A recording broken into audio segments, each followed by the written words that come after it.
This conversation is taking place at the DuPont Environmental Center in the Russell W. Peterson Wildlife Refuge.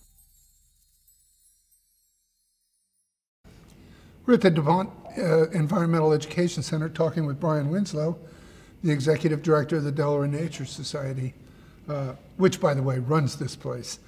Welcome, Brian. Nice to be here, John. The Delaware Nature Society's had a couple of different names over the years, and in a couple of years, you're going to be 50 years old. That's right. Tell us what DNS is all about. You know, we talk a lot about that in the office, especially since I'm relatively new, being there 5 months. And I think we sum it up in three things that we do well. We do conservation of land and open spaces and managing those lands. We do education, which is really a huge part of our mission is environmental education. And I think just as important, though, is the advocacy piece, in which we try to take those two things into action to preserve clean water, clean air, open spaces. How much land do you have now in Conservancy? We manage about 2,000 acres. 1,000 of it belongs to us. So we actually have contracts with the state and other organizations. We have 37 conservation easements, and we manage those lands for wildlife and habitat. The news that Mount Cuba Society is going to purchase about 800 acres of woodland trustees land along the Brandywine, that must have warmed your heart. Yeah, you know, and that's the great thing. When I learned more about the Delaware Nature Society, we're interested in saving land, whoever that partner is. You know, if we're the partner who becomes a landowner, or if we can help make that happen. And I think the open space work that Lorraine Fleming did so many years ago, and you know, we talk about the book she published about the open space lands in Delaware for protection. I think it would be a great study, 30 years later, to say, okay, what's happened to these lands? How many have been preserved? You know, and I think a large number have been. It's the modern world, you know. Yeah. Your headquarters is 2 miles from a major urban area. I mean, as the crow flies. Right.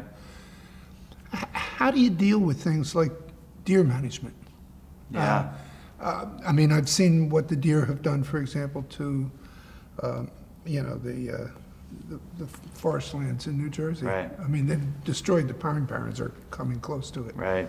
What do you do to keep the balance? Yeah, that's a tough one. I mean, it's tough because the deer are plentiful, and as there's more and more residential areas, it's more and more difficult to control the population through hunting means. I think a lot of people don't understand is if the deer eat the low shrubs, the berries are going for the birds, and the droppings, there's nothing left for the other flora and fauna.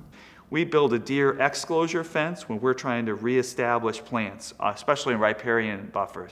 There's one at Flintwoods that's just amazing. It is another one at Bucktoe Preserve, which is a landowner we manage.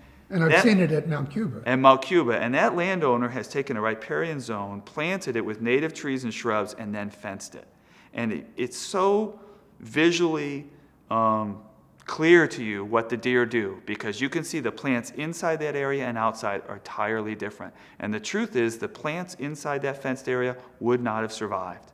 They would not grow to maturity. Now, the good thing about some tree species, of course, is once they grow to the height that the deer can't eat them, or quite honestly, the buck rubs becomes a big issue. You finally get a tree that's got like a 2-inch caliper, and the darn bucks come and sometimes scrape the bark off. But you know, that's a great example of what happens if you exclude the deer, how those plants have a chance to come back. How many kids go through your programs each year? We have about 65,000.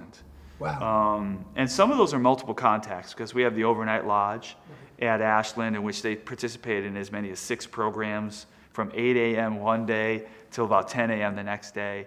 And it's neat. I drive into work at 8 a.m. and the kids are already up doing a nature walk first thing in the morning.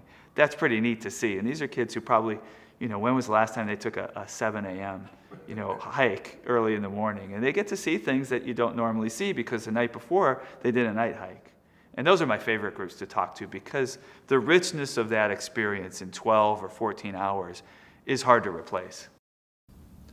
And do you recruit kids from the downtown area that wouldn't have this opportunity? I mean, my kids used to go there, but sure, you know, middle-class kids get to do it. But the other thing we're doing here at the DuPont Environmental Ed Center, and this is a trend nationally that we would like to be a leader in, is bringing nature to the city.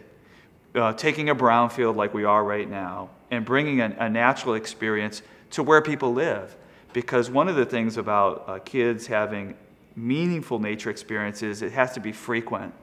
And to be frequent, it has to be near their home.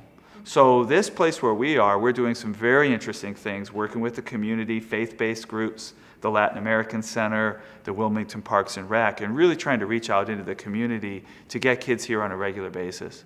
Yeah, this is a jewel that not enough people know about. It's an amazing place, and you know, nationally there's a handful of them, and we're all kind of working on how to reach that population. But how this brownfield has been turned back into a marsh, and if you ever get a chance to take a canoe out, or we had over 1,000 people here for Earth Day doing dip netting and canoeing, and so many people said they'd never been here, even though they had been to the riverfront.